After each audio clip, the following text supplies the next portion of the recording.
Hey guys, Bart here with a quick tech video about our RLY6 configuration LED flasher relay. What you see here is our old setup that we've been selling for a number of years for bikes like the Honda CB500F you see here, and also the CBR 500R, CB and CBR 650 models, and a bunch of overseas models of Hondas in Europe and Japan. Now, this is for a 4-pin configuration socket. We have been selling this for a number of years. Like I said, we do have several videos already showing you the installation method on a bunch of bikes.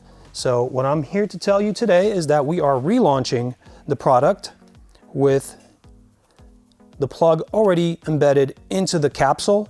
It doesn't really change how you're going to install it very much.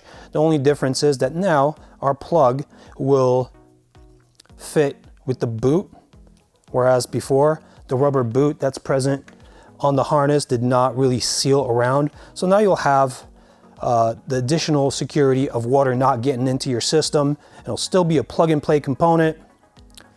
Let me show you what the OEM unit looks like. It's just a slightly smaller package.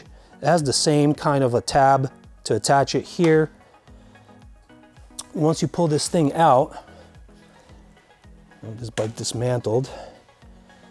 When you pull that out, you will need to strip off this rubber keeper and move it from the OEM setup to here. But other than that, it's going to be very straightforward. You pull your OEM part, plug this bad boy back in, and you're good to go. Now these come preset at 85 cycles per minute, just like your OEM rate. What you can do is strip off the red cap, remove your circuit, and access this potentiometer, where you'll be able to fine-tune your flash rate if you choose to do so. I typically leave it at 85 cycles per minute.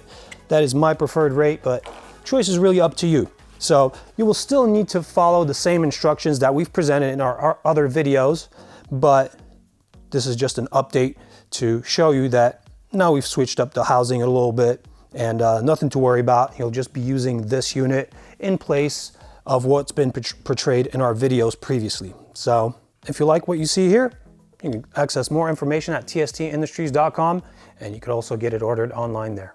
See ya.